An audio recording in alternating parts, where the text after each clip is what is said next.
Bienvenidos a la Iglesia Palabra Viva. Nuestra misión es hacer discípulos por medio de la palabra, para que vivan y den la vida obedeciendo y enseñando la voluntad de Dios, que es Jesús. Juan 8, del versículo 1 al versículo 11. Entonces, leamos todos unánimes juntos. Cada uno se fue a su casa, y Jesús se fue al monte de los olivos, y por la mañana volvió al templo, y todo el pueblo vino a él, y sentado él les enseñaba. Entonces los escribas y los fariseos le trajeron una mujer sorprendida en adulterio, y poniéndola en medio le dijeron: Maestro, esta mujer ha sido sorprendida en el mismo acto de adulterio, y en la ley nos mandó Moisés apedrear a tales mujeres. Tú pues, ¿qué dices? Mas estos decían tentándole para poder acusarle. Pero Jesús, inclinado hacia el suelo, escribía en tierra con el dedo. Y como insistieron en preguntarle, se enderezó y les dijo: El que de vosotros esté sin pecado, sea el primero en arrojar la piedra contra ella. E inclinándose de nuevo hacia el suelo, siguió escribiendo en tierra. Pero ellos, al oír esto, acusados por su conciencia, salían uno a uno, comenzando desde los más viejos hasta los postreros. Y quedó solo Jesús y la mujer que estaba en medio. Enderezándose Jesús, y no viendo a nadie sino a la mujer, le dijo: Mujer, ¿dónde están los que te acusaban? ¿Ninguno te condenó? Ella dijo: Ninguno, Señor. Entonces Jesús le dijo: Ni yo te condeno, vete y no peques más. Bueno, vamos a orar. Sé que ya oramos, pero pues sí les voy a pedir el favor que oren para que el Señor verdaderamente me use hoy, y que esta palabra que hoy vamos a escuchar cumpla con el propósito, que es darnos vida y vida en abundancia, que hoy sea el día en que Jesús resucitó en nuestras vidas. Entonces oremos. Padre Santo, te damos muchas gracias, Señor, porque hoy podemos estar aquí reunidos rindiéndote culto, Señor, en espíritu y en verdad, Padre Santo, Señor. Te pido, Padre Santo, Señor, ora con poder, ora, Señor.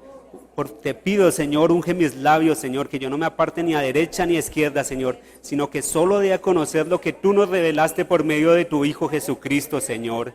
Y que esta palabra, Señor, traspase, Señor, que esta palabra nos pase de la oscuridad a la luz, Padre Santo, Señor. Que esa palabra cumpla con su propósito, Señor, que es darnos vida y vida en abundancia, Señor. Que hoy aquí se haga la voluntad de Dios, que es que ninguno se pierda, sino que todos procedamos al arrepentimiento, Señor. Te damos muchas gracias. En el nombre del Señor Jesucristo te lo pedimos. Amén. Esta porción de Juan 8, pues es muy importante para poder entender la verdad, para poder entender el Evangelio. Porque aquí en esta porción está el fundamento, está el centro. Yo me atrevería a decir que aquí está el epicentro del Evangelio. Y digo el epicentro porque le he pedido a Dios que hoy tiemble, que hoy aquí haya un terremoto espiritual y que derribe todo argumento, toda altivez y todo pensamiento que se levanta contra el conocimiento de Dios. Porque es que hay alguien que no quiere que nosotros lo conozcamos. En la Biblia dice que el Dios de este mundo ha cegado el entendimiento de los incrédulos para que la luz del Evangelio de Jesucristo no resplandezca en nosotros. Hace un momento el presentador dijo que la vida eterna consiste en conocerlo a Él, al único Dios verdadero, y a Jesucristo al cual Él ha enviado. Pero es que el conocer que habla la Biblia no es el conocer únicamente intelectual, ¿sí? Por ejemplo, yo puedo saber que Cristóbal Colón descubrió América o que Simón Bolívar libertó 5 países, 5 naciones. ¿Sí? También en esta semana supe que Jesús murió por nosotros en la cruz, pero hasta ahí llega el conocimiento. El conocimiento que habla la Biblia es un conocimiento de relación, de que cuando uno conoce a una persona, pero cuando tenemos una relación, como cuando por lo menos los que somos casados aquí, ¿quiénes son casados acá? ¿Se acuerdan cuando ustedes eran solteros y ustedes no sabían en qué momento, ¿sí?, o en qué lugar se iban a enamorar? ¿Cierto? No sabían. Pero llegó ese día en que alguien, o sea, no sé cómo fue la circunstancia, pero alguien los presentó Y bueno, pues lo primero que ustedes conocieron fue su nombre, ¿cierto? El nombre de esa persona. Ya después comenzaron a dialogar, comenzaron a conocer pues, los gustos, lo que no le gustaba, ¿sí? Y así poco a poco se va estrechando esa relación y poco a poco nos vamos enamorando, ¿cierto? Y queremos pasar más tiempo con esa persona. Y llega el momento que, pues, que ya uno le dice, no, sabe que yo ya no puedo vivir sin ti, ¿te quieres casar conmigo? Y entonces yo quiero pasar el resto de mi vida contigo. Miren, la vida de fe es eso, es igualito. La vida de fe no es por una religión, la vida de fe es por una relación. Entonces, como hoy vinimos a conocer a Dios, lo que hoy vamos a conocer de Dios es que Dios es misericordioso. Entonces vamos a Éxodo 33, vamos a leer del versículo 17 al 19. Y Jehová dijo a Moisés, también haré esto que has dicho, por cuanto has hallado gracia en mis ojos y te he conocido por tu nombre. Él entonces le dijo, te ruego que me muestres tu gloria. Y le respondió, yo haré pasar todo mi bien delante de tu rostro y proclamaré tu nombre de Jehová delante de ti y tendré misericordia del que tendré misericordia y seré clemente para con el que seré clemente. Miren, en el versículo 17 Dios le está diciendo a Moisés, por cuanto has hallado gracia en mis ojos y te he conocido por tu nombre. ¿Qué será hallar gracia ante los ojos de Dios? ¿Y qué será conocer por tu nombre? La gracia de Dios es ese favor inmerecido, ese favor que nosotros no nos merecemos. Y ser llamado por su nombre es precisamente tener esa relación con Él, ¿sí? Esa relación personal. Miremos un ejemplo de un hombre que vivió esta situación. Vamos a 1 Corintios 15, del 8 al 10. La persona que está hablando aquí es Pablo de Tarso. Y Pablo de Tarso decía, bueno, si alguien tiene de qué gloriarse, ¿sí? en cuanto a la carne, pues yo más. Pues que imagínense, yo soy circuncidado al 8º día. ¿Sí?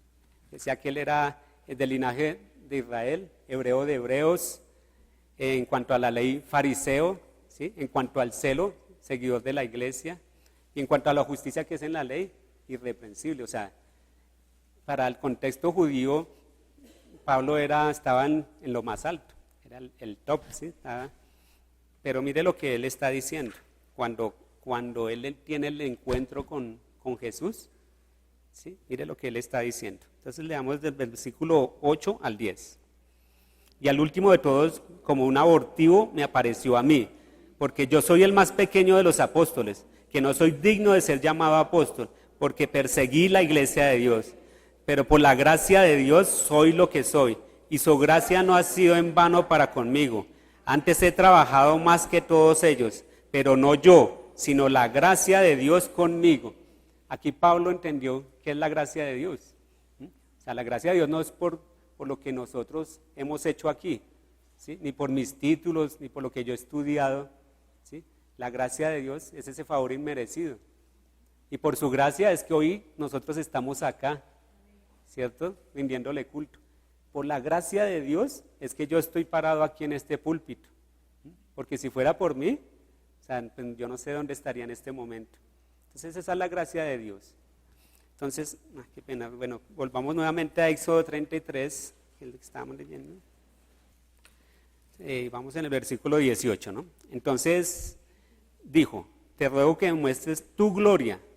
O sea, ¿qué es mostrar la gloria de Dios? Mostrar la gloria de Dios es cuando podemos ver su misericordia. Mire qué dice ahí en el versículo 19. Y le respondió, yo haré pasar todo mi bien delante de tu rostro y proclamaré tu nombre de Jehová delante de ti. Y tendré misericordia del que tendré misericordia. Y seré clemente para con el que seré clemente. Aquí aparecen dos palabras muy importantes. La misericordia y la clemencia. La misericordia es, o quiere decir inclinarse. Dice que cuando el rey pasaba, pues todos los súbditos que tenían que inclinarse ante el rey. Pero cuando el rey quería tener misericordia, Él era el que se inclinaba para auxiliarles, ¿sí? Para rescatarlos, para ayudarlos. Entonces, esa es la misericordia de Dios. Hace un mes, don Julio nos dijo aquí en la prédica, dijo, es que Jesús se arrodilló ante los hombres. Entonces todos quedamos como que, uy, ¿cómo así? ¿Sí? Pero él más adelante explicó, o sea, cómo fue que Jesús se arrodilló ante los hombres. O sea, no fue como Satanás quiere que se arrodille Jesús. Que él le dijo, si usted ¿sí? se inclina y me adoras y me sirves, yo le daré todos los reinos de este mundo. No, así no es que Jesús se arrodilló ante nosotros, sino que Él se inclinó como ese rey que, ¿cierto? Que mira al que está en una situación miserable y se arrodilla, o sea, se inclina para salvarnos. Esa es la misericordia de Dios y espero que hoy entendamos y no, más que entenderla, que la vivamos. ¿Cuál es la misericordia de Dios? Aparece otra palabra que se dice clemencia. Clemencia viene de la raíz roama y esta palabra aparece en Oseas 2, versículo 1. Decid a vuestros hermanos ami y a vuestras hermanas roama. Esa palabra es la que quiere decir clemencia. Y ese fue el nombre que Oseas le colocó a su hija. Oseas era un profeta que Dios le puso, o sea, le puso una tarea algo singular. Miremos qué dice en Oseas 1, versículo 2.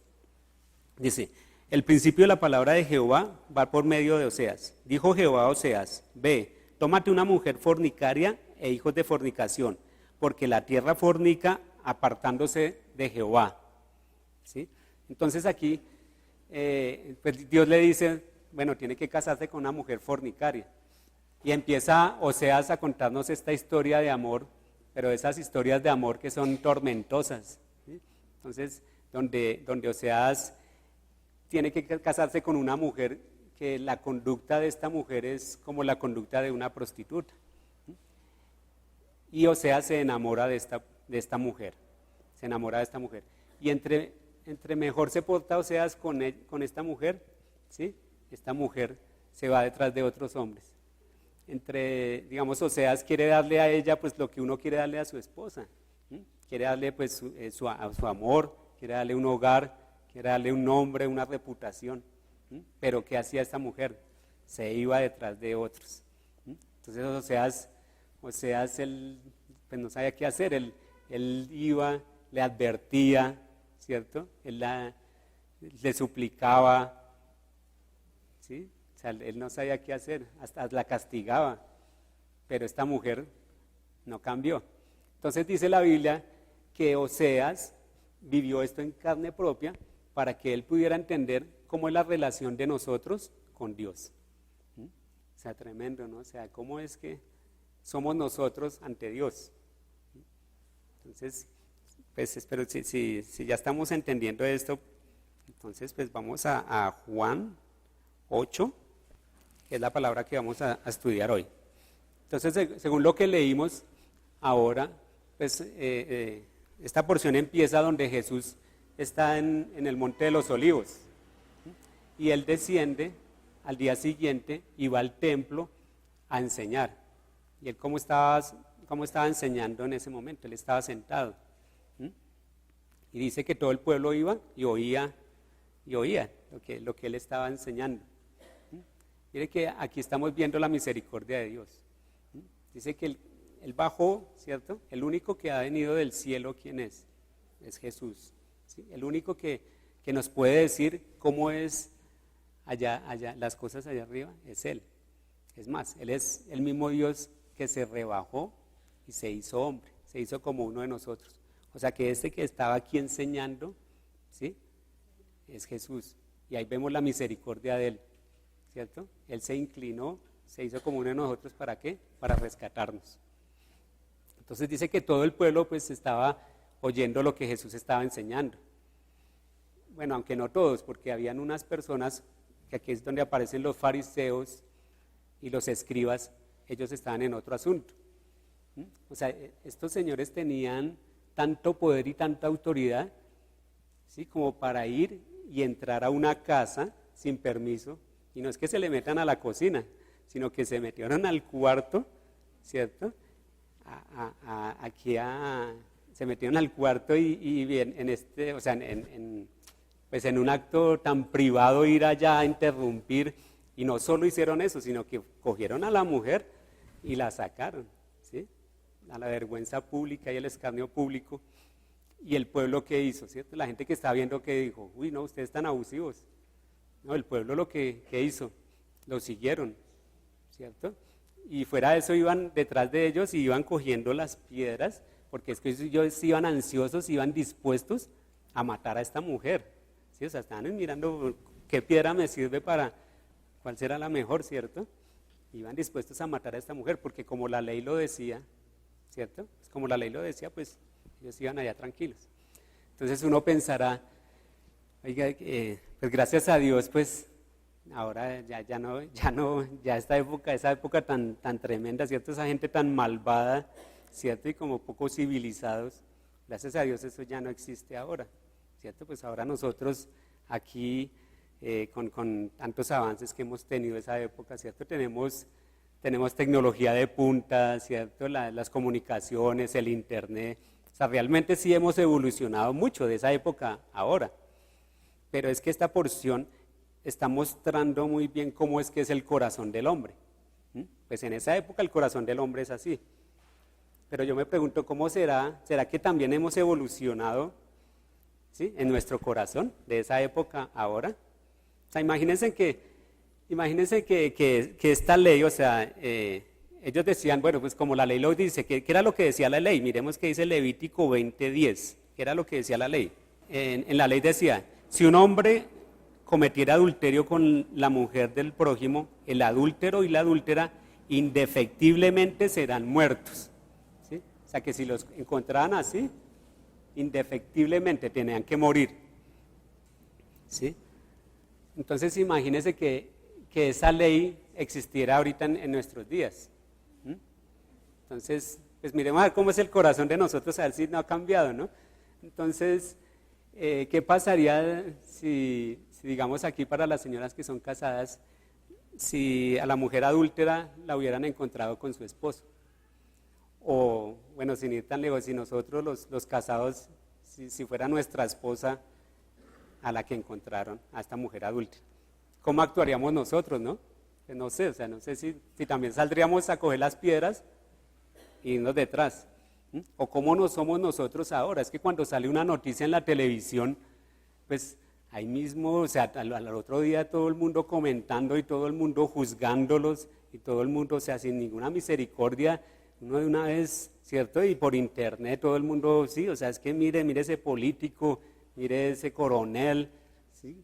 O por lo menos hace tiempo cuando salió la noticia de Garavito, ese hombre que mataba y violaba a los niños, ¿cuál era el comentario de todos nosotros, cierto? Y yo creo que la conclusión de ese comentario siempre era, lástima que en Colombia no exista la pena de muerte. O sea, ¿por qué? Porque es que nosotros siempre queremos como tomar la justicia por nuestras manos. Siempre estamos dispuestos a arrojar esa piedra. Entonces, es más, aquí en la iglesia también muchas veces venimos con la piedra en la mano, ¿cierto? O sea, ¿cuántas personas de pronto no han muerto precisamente por eso? Por comentarios, porque es que a mí no me parece que él se vista así, o es que este llega tarde, o a este se le destruyó el hogar, entonces no es que no es digno de entrar acá, ¿sí? O sea, ¿cuántas personas han dejado de venir a la iglesia y se han muerto espiritualmente por nuestra conducta, ¿sí?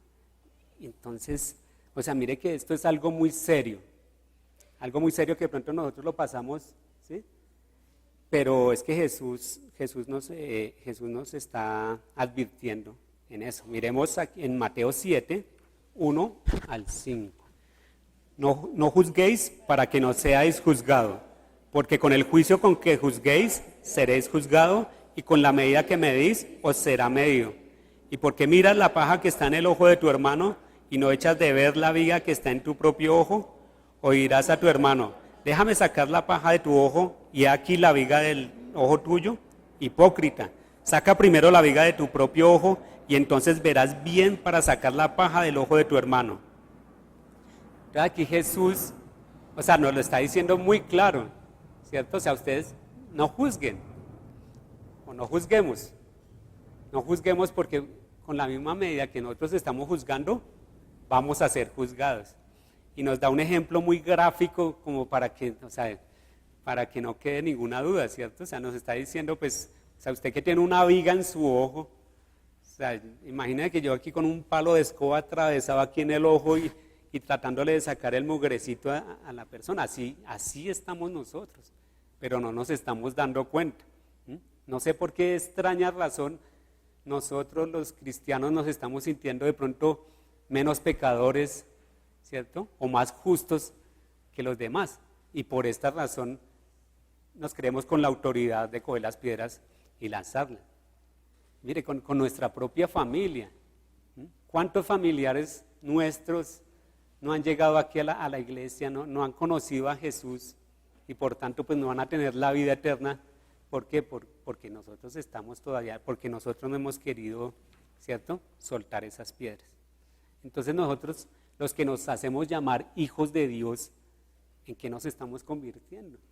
Miremos qué dice Jesús en Juan 8:44. Vosotros sois de vuestro padre el diablo, y los deseos de vuestro padre queréis hacer. Él ha sido homicida desde el principio, y no ha permanecido en la verdad, porque no hay verdad en él. Cuando habla de mentira, de suyo habla, porque es mentiroso y padre de la mentira. Mire, es tan importante entender eso, pero yo creo que para poder entender esto, nosotros tenemos que ir a las Escrituras y mirar qué fue lo que pasó con los fariseos. Es que los fariseos, creo que después de Jesús, son los que más nombran en los evangelios, porque ellos juegan un papel muy importante para que nosotros podamos entender eso, porque por medio de cuando llegaron los fariseos, aquí con los fariseos podemos entender el paso de la ley al evangelio. Y si nosotros hoy podemos entender eso, yo les aseguro que nuestra vida de fe va a ser mucho mejor. Tenemos que entender primero, pues para las personas nuevas, los fariseos eran personas muy buenas, ¿sí? Eran personas que amaban a Dios, ellos oraban, ¿cierto? Ayunaban, diezmaban. Ellos fueron los que guardaron la fe, la ley con tanto rigor, y gracias a ellos la ley llegó hasta Jesús, ¿cierto? Pero ¿cuál fue el problema de ellos? Que ellos pensaron, pues que como nosotros somos tan buenos, cuando venga el Mesías, al que estamos esperando, pues él a quién va a buscar, ¿cierto? Pues a nosotros, a los buenos, ¿sí? Pero ¿qué pasó cuando llegó Jesús? Miremos en Lucas 15, versículo 1 y 2. Se acercaban a Jesús todos los publicanos y pecadores para oírle, y los fariseos y los escribas murmuraban diciendo, este a los pecadores recibe y con ellos come. Entonces, claro, o sea, cuando llegaba, pues es que es lógico, ¿no? Uno piensa que si Jesús volviera otra vez, ¿quiénes son los que lo van a recibir? ¿Cierto? ¿O a quién va a buscar? Pues a los pastores, a los sacerdotes, al Papa, ¿cierto? Así mismo pensaban ellos en esa época, pues ¿a quién va a recibir? A los buenos, a nosotros. Pero ¿qué pasa? Que Jesús ¿con quién está? ¿Cierto? Con los pecadores, ¿cierto? Con los ladrones, con las prostitutas, y ellos, o sea, ellos no le cabía, a ellos no, eso no le cabía en la cabeza, ¿cierto? Y no podían aceptar eso. Ellos decían, pero ¿cómo así? O sea, él no puede ser el Mesías, porque es que aquí estamos nosotros, los buenos. ¿Cómo así que él está allá? Pero Jesús más adelante les explica muy bien con la parábola del hijo pródigo. Para no leerla, pues les voy a comentar así más o menos para los que no conocen, aunque es muy conocida. Pues la parábola del hijo pródigo trata de un señor que tenía 2 hijos. El mayor era muy bueno y muy obediente y el otro pues no mucho. Él más bien era como soñador. Y un día le dice al papá, papi, yo quiero que me entregues la herencia por adelantado. Y el papá pues con todo el dolor, pero se la entrega. Y se va este muchacho por allá a malgastar esa herencia, dice que con prostitutas y viviendo la vida loca. Y entonces llega el momento pues de que se le acaba la plata. Y cuando él está sin dinero, precisamente en esa época hay una hambruna ahí y comienza él a padecer, ¿cierto? Comienza a sentir esa hambre. Y un día que él estaba dándole de comida a unos cerdos, que fue el trabajo que él encontró, decía que tenía tanta hambre que le provocaba comer de las algarrobas de los cerdos.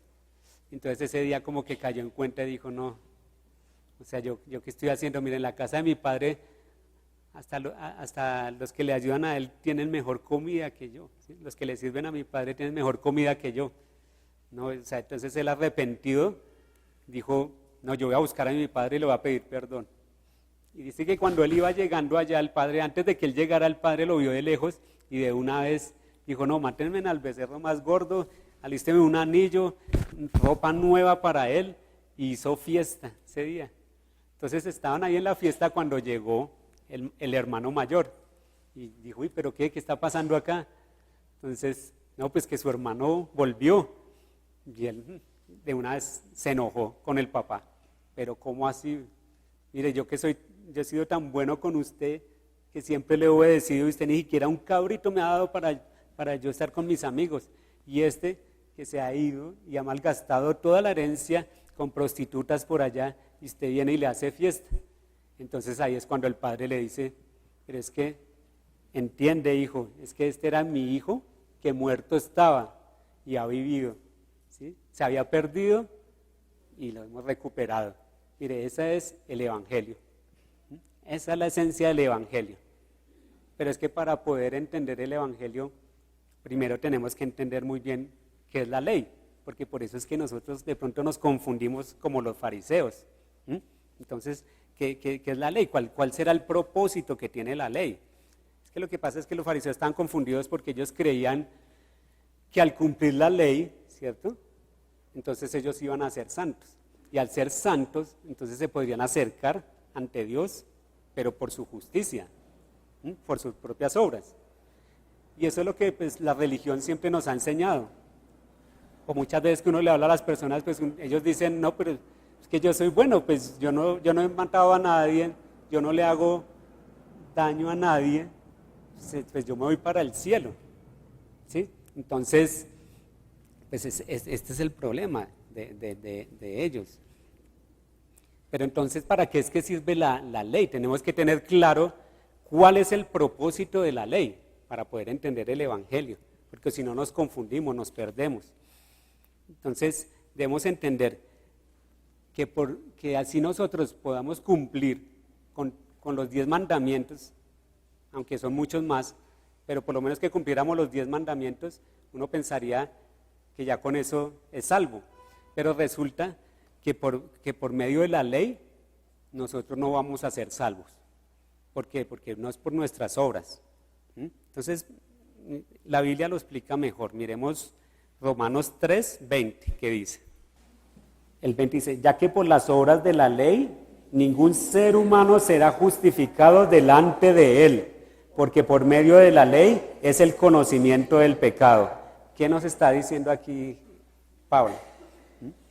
Que por las obras de la ley, o sea, que si nosotros cumplimos la ley, ¿sí? Si somos tan buenos, si todos tratamos de seguir los mandamientos, o sea, por esa obra nosotros no vamos a ser justificados, o sea, no nos vamos a salvar, la ley nos salva.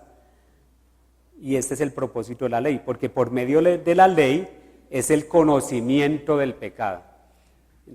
¿Sí? En el 23 dice, por cuanto todos pecaron, están destituidos de la gloria de Dios. Entonces, el propósito de la ley, ¿qué es? Que nosotros reconozcamos que somos pecadores, que entendamos de una vez por todas que no hay ni uno bueno, ¿sí? Que nadie hace lo bueno, que no hay ni uno justo, que por cuanto todos pecaron están destituidos de la gloria de Dios, que nosotros estamos muertos en nuestros delitos y pecados. ¿Por qué? Porque la paga del pecado es la muerte. O sea, nosotros no, por medio de la ley no vamos a ser justificados. Entonces, entonces, bueno, ya como los fariseos tenían ese problema, ¿no? Que ellos se creían muy buenos y creían que por su justicia, por sus obras iban a ser salvos. Pero cuando llegan a donde Jesús y le dicen, bueno, esta mujer ha sido sorprendida en adulterio y la ley de Moisés dice que hay que apedrearla, ¿cierto? ¿Qué es lo que les responde Jesús? El que esté libre de pecado, que tire la primera piedra. Aquí, ¿qué está haciendo Jesús con estas palabras? Está pasando la ley ante ellos, ¿cierto? Como un colador, está diciendo, bueno, el que esté libre de pecado, que tire la primera piedra. ¿Y alguien tiró la piedra? No, ¿cierto? Dice que ellos, acusados por su conciencia, comenzaron a retirarse uno a uno, ¿cierto? Comenzaron a irse, acusados por su conciencia. Entonces, mire, aquí pasa algo bien importante que necesito que entendamos. Ellos, cuando Jesús dijo, el que esté libre de pecado, que tire la primera piedra, ellos dijeron, sí, todos somos pecadores. Pero ¿qué pasó? Comenzaron a soltar la piedra y se fueron. ¿Cuál fue el error que ellos cometieron? ¿Sí? Aquí estaba Jesús delante de ellos y ellos entienden que son pecadores, o sea, la ley cumplió el propósito en ellos, pero ellos sueltan la piedra y se van. ¿Sí? De pronto en este momento de la prédica nos estamos sintiendo muy pecadores, ¿sí? Pero yo espero que cuando salgamos de aquí no nos vayamos acusados por nuestra conciencia simplemente, sabiendo que somos pecadores, sí, somos pecadores, y salgamos de aquí así. La idea es que no salgamos hoy de aquí así, ¿sí? Sino que tenemos que entender es que la ley es un diagnóstico. Un diagnóstico es como cuando uno se cae, ¿cierto? Se lastima un brazo y va a la EPS y le toman la radiografía y en la radiografía sale y dice, mire, usted tiene el hueso partido, ¿cierto? Ese es el diagnóstico. Pero ya con la radiografía ya se sanó el hueso, no. O sea, ¿qué tiene que hacer ahora? O sea, tiene que ir a que lo operen, ¿cierto? Que le pongan los clavos, el yeso, después de eso hacer las terapias, ¿sí? Tiene que hacer un proceso. Ahora nosotros, si entendemos, ¿sí? Que la ley nos salva, pero sí que la ley nos muestra nuestra condición, pero ¿qué tenemos que hacer ahora? ¿Cierto? Ya tenemos el diagnóstico, ya sabemos que todos somos pecadores. ¿Qué tenemos que hacer ahora? ¿Irnos acusados por nuestra conciencia? No, ¿cierto? Lo que tenemos que hacer ahora es algo que se llama arrepentimiento. Y ese es un paso bien importante que todos tenemos que dar. Si nosotros no damos ese paso, nunca vamos a salir de la ley, ¿cierto? Y no vamos a pasar al Evangelio, a la gracia, a ese favor no merecido. Entonces, ¿qué es el arrepentimiento?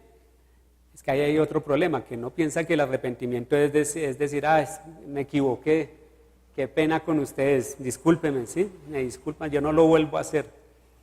Ese no es el arrepentimiento, porque entonces las personas buenas pensarían, no, pues yo no tengo nada de qué arrepentirme.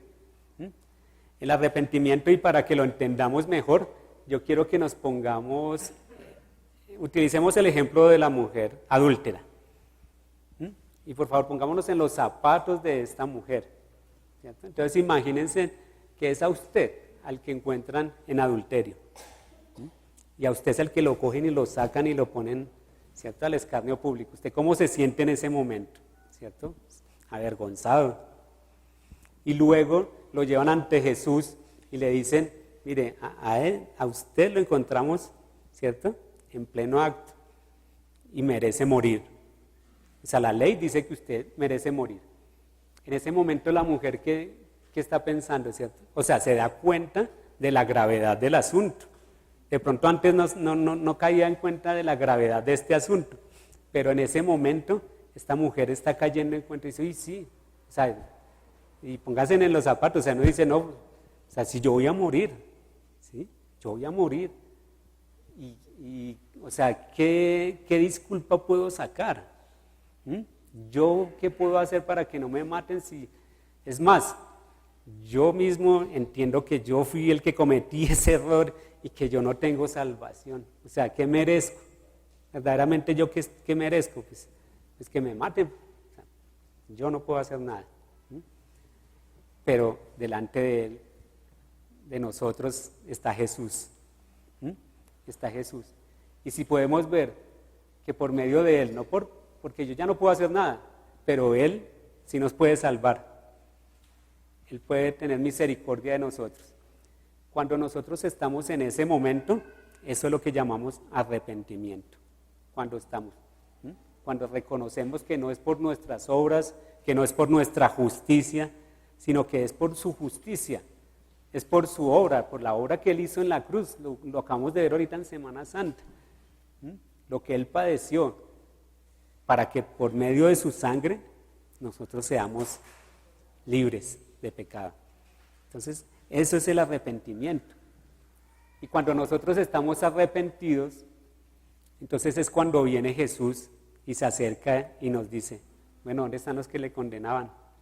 No, pues no hay ninguno. Y entonces dice las palabras más maravillosas y el resumen de toda esta prédica, le dice, ni yo te condeno. ¿Sí? Ni yo te condeno, o sea, es que si pudiéramos entender que nosotros estábamos muertos en nuestros delitos y pecados, y el único que nos puede a nosotros juzgar y condenar, nos está diciendo, ni yo te condeno.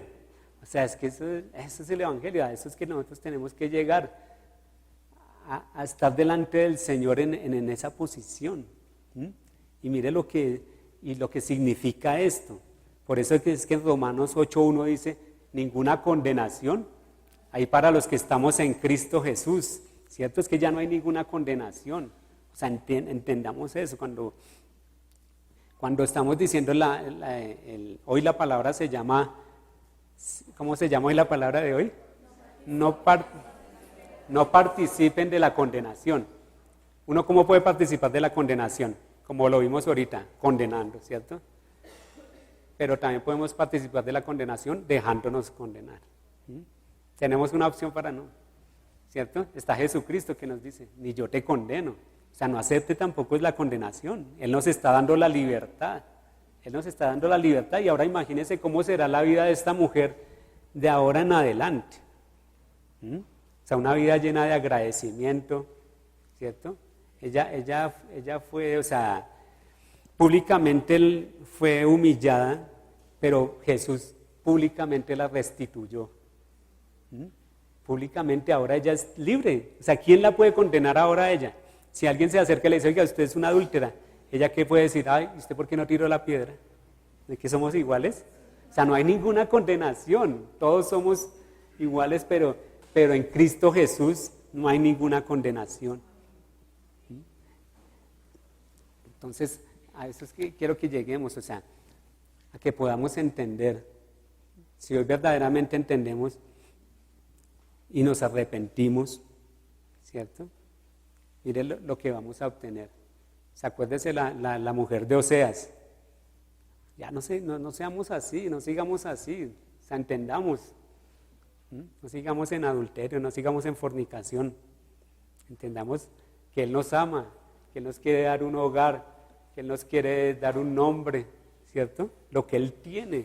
Entonces, y es más, lo que Él hace por nosotros, porque es que si alguien que está condenado a muerte le perdonan la vida, ¿cierto? Si yo estoy condenado y por esa persona me salvé, yo qué digo, uy, yo le debo la vida, yo le dejo la vida, ¿yo qué hago para agradecerle?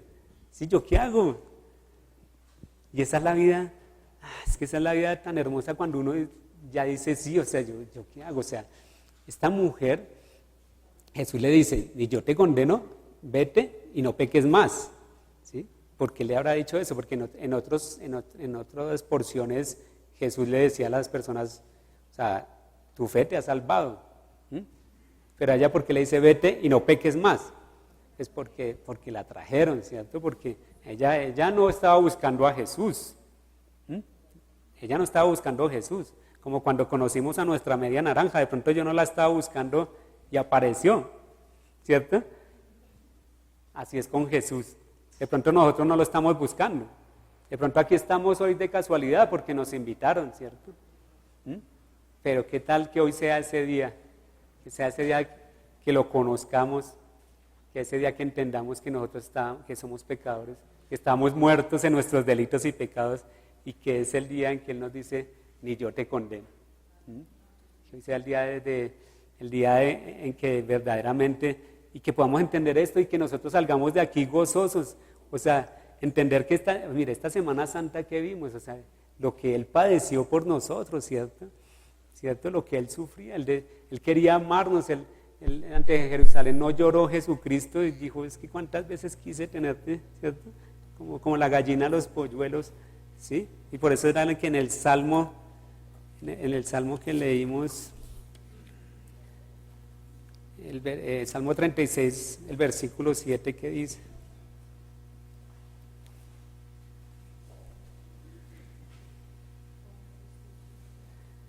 cuán precioso, oh Dios, es tu misericordia. Por eso los hijos de los hombres se amparan bajo la sombra de tus alas. O sea, cuando entendemos cuán preciosa es la misericordia de Dios, ¿cierto? Cuán preciosa es la misericordia de Dios, que se rebajó, que se inclinó, que nos salvó de la muerte, del pozo cenagoso, ¿cierto? ¿Se acuerdan el Salmo 40? ¿Sí? Pacientemente oí su voz, Él se inclinó a mí, ¿cierto? Me sacó del lodo cenagoso, del pozo de la desesperación, ¿cierto? Y nos puso en piedra firme, o sea, nos llevó ante Jesús para que seamos libres. Pero esa libertad, ¿para qué es? ¿Para qué debemos utilizar esa libertad, ¿cierto? Pues para servirle, ¿cierto? O sea, ¿cómo le pagamos? ¿Cómo le pagamos a Él lo que Él ha hecho por nosotros, ¿cierto?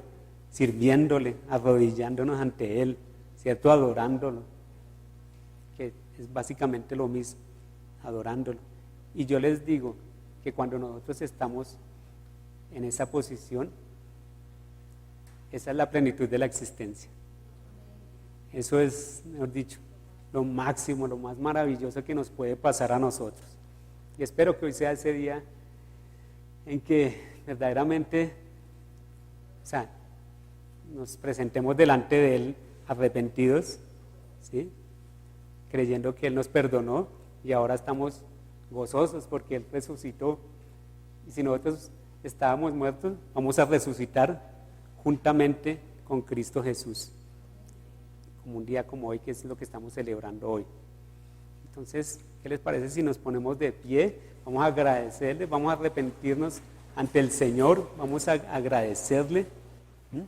Padre Santo, te damos muchas gracias, Señor, muchas gracias, Señor. En verdad no tenemos cómo agradecerte, Señor, no tenemos cómo agradecerte, cómo hacemos, Señor.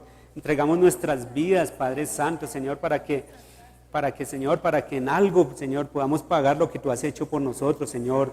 Hoy entendemos, Señor, que estábamos muertos en nuestros delitos y pecados, pero que tú muestras tu amor para con nosotros, en que aún nosotros siendo pecadores, Cristo murió por nosotros, Señor. Enséñanos, Señor, muéstranos, obra con poder por medio del Espíritu Santo, que verdaderamente, Señor, se ha quitado este velo que no nos deja ver la verdad, Señor. Porque esta es la verdad, que nosotros estábamos muertos, que estábamos en oscuridad, que no teníamos nada que hacer, no podíamos salvarnos por nosotros mismos. Pero tú viniste, Señor, tú mostraste tu misericordia, tu gracia, tu clemencia para con nosotros, Señor. Y hoy, Padre Santo, Señor, tenemos la libertad, Señor. Ni yo te condeno, tú nos dices, Señor, ni yo te condeno, que podamos coger esta palabra para nosotros, Señor, y poder salir de aquí en libertad, Señor. Ya no hay nada que nos condene, ya no hay nada que nos condene. Ahora tenemos la libertad para servirte a ti, Padre Santo, Señor, y eso es lo que quiero hacer desde aquí en adelante, Señor. Servirte, Señor, servirte, conocerte, enamorarme de ti, Señor, y tener esta relación que empieza hoy y va a durar hasta la eternidad. Señor, ayúdanos a permanecer, Señor, ayúdanos a no desviarnos, Padre Santo, ayúdanos a no seguir en fornicación, Señor, ayúdanos a no irnos detrás de otros dioses, Señor, sino reconocer, Señor, que tú eres, Padre Santo, tú eres, Señor, el esposo amado que nos ama, Señor, el esposo que vendrá por la iglesia, Señor, por esa iglesia pura y sin mancha, Señor. Entonces ayúdanos, Señor, a permanecer así, Señor. Ayúdanos a permanecer así, esperándote, Señor, esperando tu día, Señor, con anhelo, con alegría, con libertad, Señor, sirviéndote, Padre Santo, Señor. Te damos muchas gracias, Señor. Muchas gracias, Señor. Muchas gracias en verdad te damos, Padre Santo, Señor. Te lo pedimos en el nombre del Señor Jesucristo. Amén.